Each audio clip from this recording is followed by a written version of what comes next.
nga bang pinagkaiba ng special law and special penal laws? Pag-usapan natin yan. Magandang buhay, ako si Binibining Divinders, isang registered criminologist dito sa Pilipinas, and pag-usapan natin ng mabilis ano nga bang pinagkaiba ng special penal laws and special laws. So, ang special law kasi is a type of law in the Philippines regulate and applicable only for a certain group of people. Hindi siya nagpo-provide ng penalties for a certain act. Halimbawa, ginawa mo ito, di may karampatang parusa, hindi po siya ganon. Ito ay nagbibigay lang ng guidelines sa organization, sa profession, and etc. Ang best example nito as criminologists is the Republic Act 11131 or the Philippine Criminology Profession Act of 2018.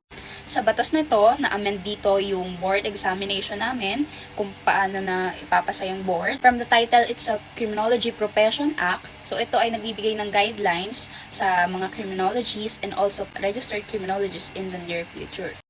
Wala siyang certain act na magbibigay ng fines or imprisonment sa tao na nakumit nito. And best example pa nito is Republic Act 8551 or the PNP Reform and Reorganization Act of 1998. Itong batas na ito applicable only to PNP organization or sa mga pulis kasi may kailangan nilang ma-reform and magkaroon ng reorganization sa kanilang agency. So, na-create itong Republic Act 8551. Hindi ito nagpo-provide ng penalties kapag halimbawa nakakumit ng ganitong bagay si pulis sa loob, sa labas. So, hindi siya nagpo-provide ng penalties para sa certain act na yon. Dahil nga ang police or ang PNP is the lead agency in combating crime and prevention of crime and also the prime mover of criminal justice system. Dahil isa siyang law enforcement agency. By the way, maraming law enforcement agency, baka magka-problema tayo dyan. Pero ayun nga, prime mover ang CJS ang law enforcement. So, kailangan talaga nila ma-reform and also ma-organize dahil nagbabago ang mundo na ma-modernize ang society natin. So, kailangan din talaga nila ng bagong guidelines or batas para magdikta sa kanilang organization. And ano naman ang pinagkaiba niya ng special law sa special penal laws? From the word penal, kailangan ng correction, ng discipline, so kailangan ng batas. Ang SPL or Special Penal Law is one of the source of criminal law in the Philippines. So marami tayong source of criminal law, one of that are special penal laws. So yung number 1 doon is revised penal code, special penal laws, presidential decrees, and etc.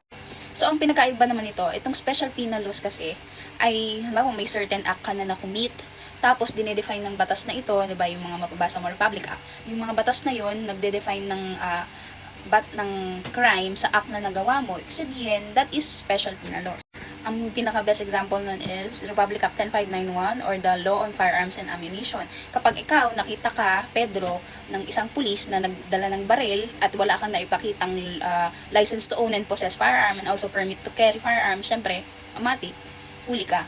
Itong batas na to, dinedefine as kapag wala kang lisensya, wala kang permit to carry, wala kang lisensya to use, 'di ba? Yung firearm na yon, tapos nakita pa ikaw in public, hawak mo yon or in your possession, syempre dalhin ka talaga niyan sa presinto. Ika nga, you are caught in the act ng pagdadala ng baril ng walang lisensya. So, under special penal law, syempre may parusang kapalit yon.